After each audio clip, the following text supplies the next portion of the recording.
Good morning student. Today we start exercise 11.3 question number 11। 10 तक हो गया था, क्वेश्चन नंबर 11 देखते हैं। देखिए, find the equation of the plane through the line of intersection of the plane. दो दो जो है प्लेन है, line of intersection of the plane, यानी कि यह एक प्लेन यह है और एक प्लेन यह है। यह दो दो प्लेन है और इन दोनों के क्या, इन दोनों के find the equation of plane through the line of intersection, यानी कि इन दोनों के इंटरसेक्शन से एक प्लेन पास करता है, एक प्लेन पास करता है which is perpendicular to the plane. एक प्लेन पास करता है, उसका इक्वेशन निकालना है, ठीक है। And is perpendicular to the plane, और इस प्लेन के क्या है, परपेंडिकुलर। यह प्लेन दिया गया है, इसके परपेंडिकुलर। देखिए कह रहा है find the equation of the plane through the line of intersection of, यानी कि इन दोनों के लाइन ऑफ इंटरसेक्शन, यानी कि इन दोनों का इंटरसेक्शन, इन दोनों के इंटरसेक्शन से एक जो प्लेन पास करता है और विच इज परपेंडिकुलर, और इन दोनों के इंटरसेक्शन से एक प्लेन जो पास करता है which is perpendicular to the plane, इतना। और एक प्लेन और दिया गया है, उसके क्या है, परपेंडिकुलर है। ओके, इसका मतलब यह है कि यानी कि दो प्लेन एक दूसरे को देखिए क्या है, इंटरसेक्शन है, और यहाँ से एक बीच वाले से एक प्लेन पास करता है और इस वाले प्लेन के क्या है, परपेंडिकुलर हो, तो उसका हमको क्या निकालना है, इक्वेशन निकालना है। ओके, तो चलिए देखिए शुरू करते हैं इसको, क्वेश्चन को। क्वेश्चन नंबर 11 पहले हम देख लें कि क्या दिया है। इसमें दो प्लेन के इक्वेशन दिए गए हैं, ठीक है। दो प्लेन कौन कौन है, देखिए यहाँ से। Question number 11 exercise 11.3। देखिए पहला प्लेन का इक्वेशन दिया गया है x plus y plus z minus 1 equal to 0, equation number 1। यह दिया गया है पहले प्लेन का इक्वेशन। और दूसरा प्लेन का इक्वेशन दिया गया है 2x plus 3y plus 4z minus 5 equal to 0, equation number 2। ये दूसरे प्लेन का इक्वेशन दिया गया है। ओके, ये दूसरे प्लेन का इक्वेशन दिया गया है। तो देखिए स्टूडेंट क्या करना है आगे। तो therefore a plane passing through plane, note करते जाइए, plane passing through the intersection of,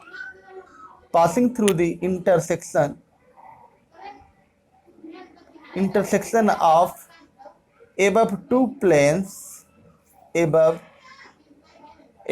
two planes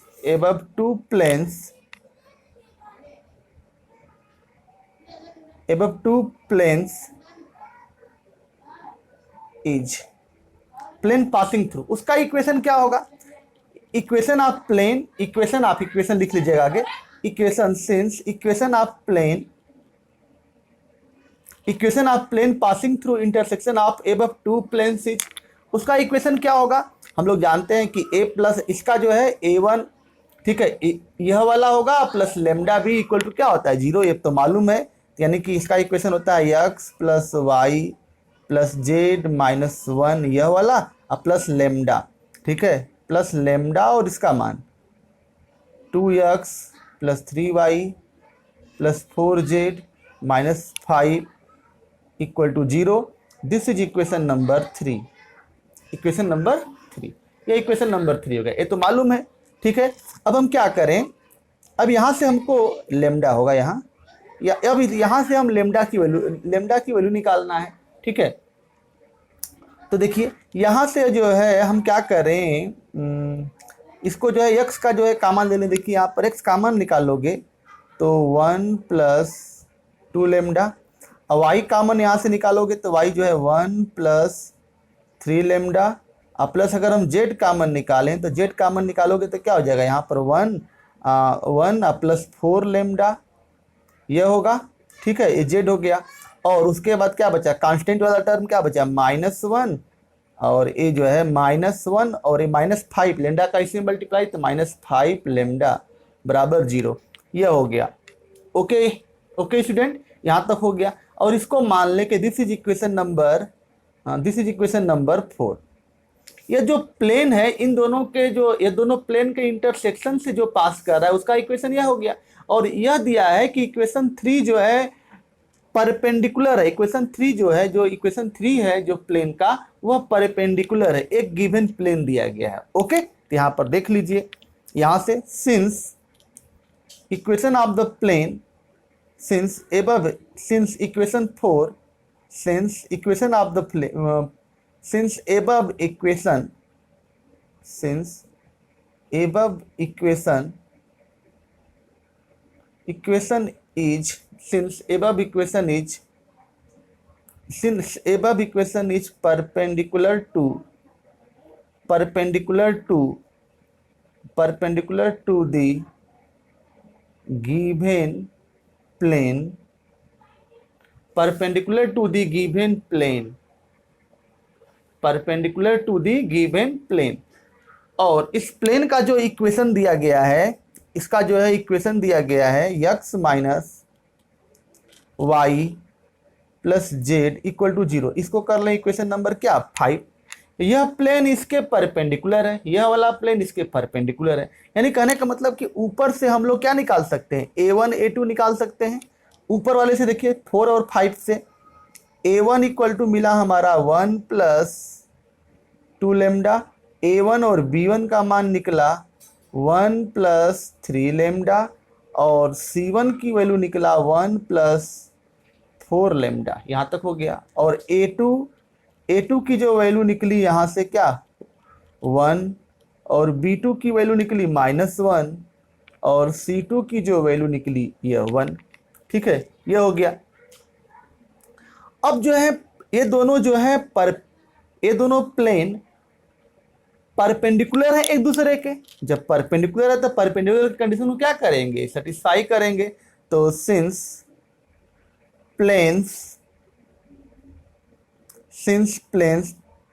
4 and 5 are perpendicular to each other, 4 और 5 परपेंडिकुलर हैं। तो परपेंडिकुलर के लिए कंडीशन क्या होता है, a1 a2 plus b1 b2 plus c1 c2 बराबर क्या 0। a1 a1 का मतलब 1 plus 2 lambda a2 plus b1 b2 1 plus 3 lambda plus c1 c1 और c2 की value 1 equal to 0। 1 plus 2 lambda और -1 माइनस 3 लेमडा 1 प्लस 4 लेमडा बराबर 0। अब देखिए यहाँ पर 4 2 6, 6 में से 3 गया कितना 3 लेमडा और 1 कटा, और 3 लेमडा प्लस 1 बराबर 0, या 3 लेमडा इक्वल टू -1, या लेमडा इक्वल टू -1/3। लेमडा की वैल्यू जो है -1/3 आ गई। और लेमडा की वैल्यू किस में पुट करोगे, जो इक्वेशन ऑफ द प्लेन, ठीक है, इसमें हम क्या करेंगे, लेमडा की वैल्यू पुट कर देंगे, हमारा रिक्वायर्ड इक्वेशन निकल जाएगा। ठीक है, तो putting the value of lambda in equation 3 we get, putting the value of lambda, putting the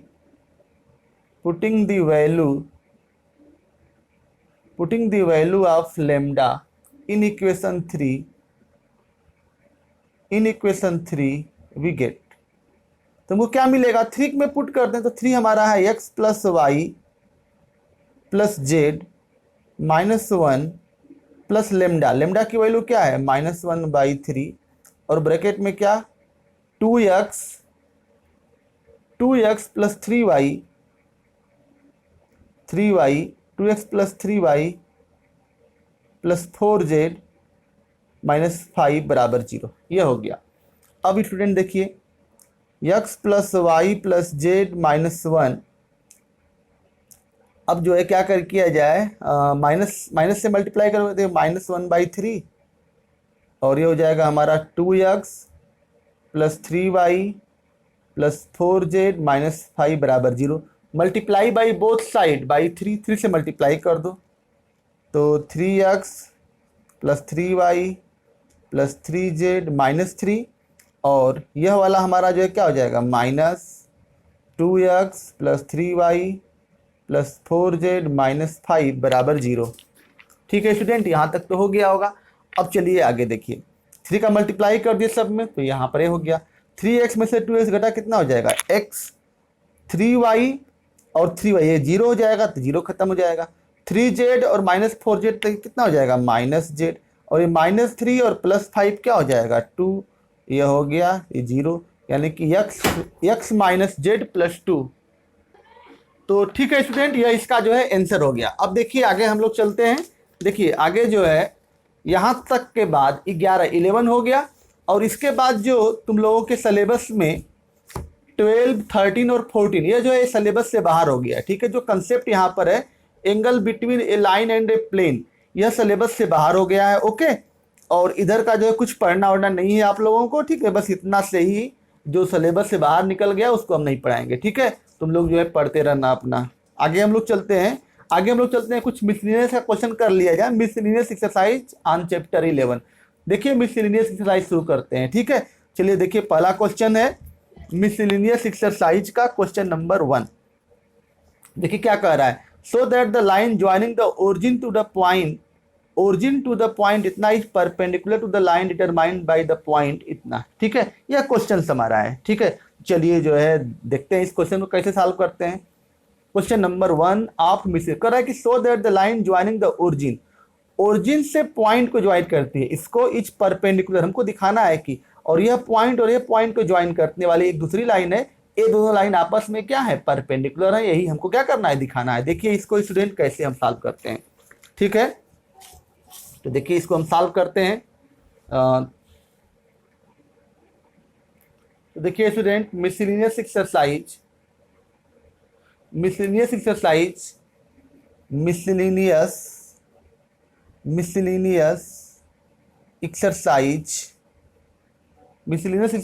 chapter 11, miscellaneous exercise 11 question number 1 है।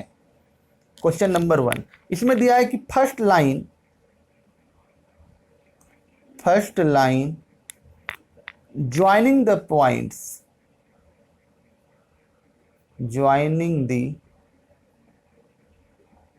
First line joining the point, दो पॉइंट से ज्वाइन करता है, एक जो है ओरिजिन से। ठीक है, so that the line joining the origin to the point, origin से, ओरिजिन तो 0 होता है, 0 0 0 0 यह हो गया, एंड ए, मान लो ए कोई पॉइंट है, ओरिजिन को ए से ज्वाइन करता है और उसके कोऑर्डिनेट दिए गए हैं 2 1 1 2 1 1, ये पहला लाइन है ज्वाइन होता है। ठीक है, अब चलते हैं सेकंड। ठीक है, अब यहाँ तक क्या हो गया, और इसका हम लोग क्या निकाल सकते हैं, इसका हम लोग डायरेक्शन रेशियो निकाल सकते हैं। इसका हम लोग क्या निकाल सकते हैं, इस पॉइंट और इस पॉइंट से ज्वाइन करता है, तो देयरफॉर डायरेक्शन रेशियो क्या हो जाएगा बताइए स्टूडेंट, डायरेक्शन रेशियो इसका क्या हो जाएगा, A1, मान लें कि ये A1 B1 और C1 है, तो इसकी वैल्यू 2 - 0 2 1 और 1, ये इसके क्या हो गए डायरेक्शन रेशियो हो गए। ओके, अब चलते हैं second line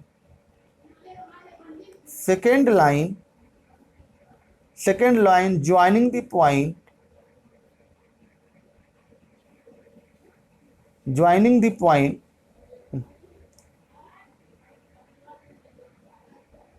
second line joining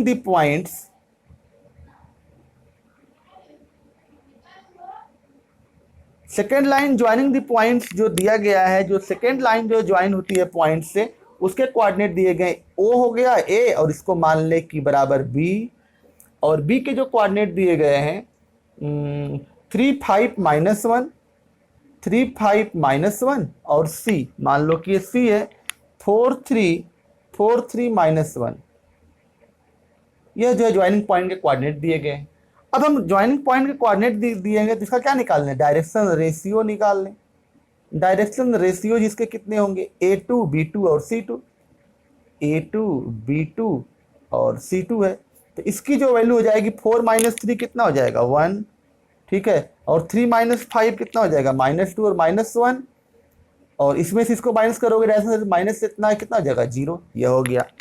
अब कह रहा है कि यह शो करना है कि बोथ लाइन्स आर परपेंडिकुलर, तो फर्स्ट लाइन और सेकेंड लाइन परपेंडिकुलर कब होंगी, अगर इफ, तो देयरफॉर अगर हम जो है लाइन क्या करें, हम जो है A1 A2 निकालें, A1 A2 plus B1 B2 plus C1 C2, अगर यह वैल्यू 0 आ जाएगा तो लाइन क्या होंगी परपेंडिकुलर होंगी, निकाल लें। A1 की वैल्यू क्या दिया गया है, A1 की वैल्यू 2 और A2 की वैल्यू 1 और प्लस B1 की वैल्यू जो है 1 और इंटू -2 प्लस 1 इंटू 0। अब देखिए 2 इंटू 2 2 -2 है 0, 1 0 इंटू 0 यानी कि 0, यह आ गया। तो देयरफॉर जो लाइन है, फर्स्ट जो लाइन है, first line perpendicular to second line, क्योंकि इसका जो कंडीशंस है A1 A2 यानी कि फर्स्ट के जो डायरेक्शन रेशियो और इसका ये यानी कि ये दोनों जो है इस कंडीशन को फॉलो कर रहे हैं, इस कंडीशन को फॉलो कर रहे हैं, ठीक है। तो इसलिए ये दोनों जो है लाइन आपस में जो है क्या है, परपेंडिकुलर है, ठीक है। यही हमको जो सोला इतना R is perpendicular to the line determine, यानी कि ये एक लाइन जो है OA से पास करती है, OA से पास करती है, दूसरी लाइन जो है किससे पास करती है, BC से पास करती है, तो परपेंडिकुलर है, यानी कि इस कंडीशन को फॉलो करते हैं तो ये दोनों लाइन आपस में क्या है, परपेंडिकुलर है। ओके, तो यह हो गया हमारा यह क्वेश्चन, ठीक है। चलते हैं क्वेश्चन नंबर 2। क्वेश्चन नंबर 2 है, देखिए student, question number 2, question number 2 कह रहा है, देखिए आप लोगों को दिखाते हैं क्वेश्चन नंबर 2। देखिए कह रहा है कि if L1 M1 L1 and L2 M2 M2 are direction cosines, यह क्या है, डायरेक्शन कोसाइंस है। आप टू म्यूचुअली परपेंडिकुलर लाइंस, दो म्यूचुअली परपेंडिकुलर लाइंस के डायरेक्शन कोसाइंस है, so that the direction cosines of the line perpendicular to both of these are, यानी कि यह जो है दो are direction cosines of two mutually perpendicular lines, यह दो लाइन आपस में परपेंडिकुलर हैं, उसके डायरेक्शन कोसाइन दिए गए हैं। तो हमको सो that the direction cosines of the line, एक लाइन और एक तीसरा लाइन दिया गया है, एक थर्ड लाइन दिया गया है कि जो इन दोनों लाइन के परपेंडिकुलर है, उसका डायरेक्शन रेशियो यह होता है, हमको प्रूव करना है। ओके, तो चलिए देखते हैं हम लोग क्वेश्चन नंबर 2 को। ओके, तो चलिए देखते हैं क्या, direction cosines of first line लिख लें, direction cosines of first line, first line के जो डायरेक्शन कोसाइंस दिए गए हैं L1 M1 और क्या दिए गए हैं, N1 दिए गए हैं। डायरेक्शन कोसाइंस किसके होते हैं, यूनिट वेक्टर में होते हैं, तो यह हो गया unit vector A equal to हमारा हो गया L1I plus M1J plus N1K cap, यह हो गया, ठीक है, यह हो गया A। अब हम डायरेक्शन कोसाइंस निकालें सेकेंड लाइन की, direction cosines of second line के जो डायरेक्शन कोसाइंस मान ले हम L2 M2 और क्या N2, तो इसके जो है इसके करस्पॉन्डिंग जो यूनिट वेक्टर हो जाएगा, मान लें कि B equal to L2I plus M2J plus N2K cap, यह हो गया सेकेंड लाइन के डायरेक्शन कोसाइंस हो गए। अब हो गया A और B, तो therefore direction cosines of third line के निकालें, थर्ड लाइन के डायरेक्शन कोसाइंस निकालें।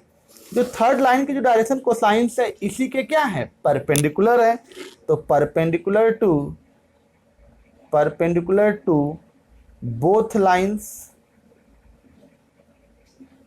एक क्वेश्चन में दिया गया है, यानी कि बोथ लाइन के परपेंडिकुलर, यानी कि जो है डायरेक्शन कोसाइंस ऑफ थर्ड, तो इसका जो direction cosines of third line है, इसको मान ले कि यह जो है यूनिट वेक्टर C है और परपेंडिकुलर टू बोथ लाइंस के परपेंडिकुलर है। तो परपेंडिकुलर यानी कि यह वेक्टर जो परपेंडिकुलर कैसा वेक्टर होता है, इन दोनों का क्रॉस प्रोडक्ट ही क्या होता है, परपेंडिकुलर होता है, उसका डायरेक्शन जो है क्या होता है, परपेंडिकुलर। जो परपेंडिकुलर वेक्टर होगा यानी कि वो क्रॉस वाला इसके भी परपेंडिकुलर होगा, इसके भी परपेंडिकुलर होगा, तो उस वेक्टर को हम ज्ञात कर लें तो इसका जो हमको क्या निकल जाएगा, डायरेक्शन कोसाइंस निकल जाएगा। ओके, तो यहाँ पर हो जाएगा C equal to A cross B, यह हो गया हमारा, ठीक है। अब चलिए देखिए, तो इसका जो डायरेक्शन कोसाइंस निकालने के लिए अब A क्रॉस B करें, तो यह हो गया I J और ये हो गया K कैप, यहाँ पर हो गया L1 M1 और N1 और ये हो गया L2 M2 और N2, ये हो गया हमारा A क्रॉस B। अब हम जो है क्रॉस प्रोडक्ट करें, तो C इक्वल टू यह हो गया हमारा I और I ब्रैकेट में M1 N2 minus M2 N1, ये तो जानते ही हो, ठीक है, I और minus J equal to L1 L2 minus J के लिए L1 N2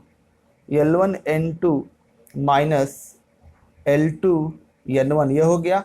और आई जे और के equal to L1 M2 minus L2 M1। ये कुछ नहीं किए हैं, बस इसी को एक्सपेंड किए हैं। ठीक है, इस वाले को क्या किए हैं, एक्सपेंड किए हैं यहाँ पर। ओके, तो ये आ गया स्टूडेंट। अब आगे चलते हैं, देखिए और सी यूनिट वेक्टर है सी। अब यहाँ पर देखिए इसमें जो है क्या, जो स्टैंडर्ड फॉर्म होता है वेक्टर का, इसमें प्लस होता है। तो अब इसको जो माइनस का मल्टीप्लाई कर दे, ये हो जाएगा आई M1 M2 minus M2 N1 plus जे, और ये हो जाएगा हमारा L2 N1 minus L1 N2 plus के L1 M2 माइनस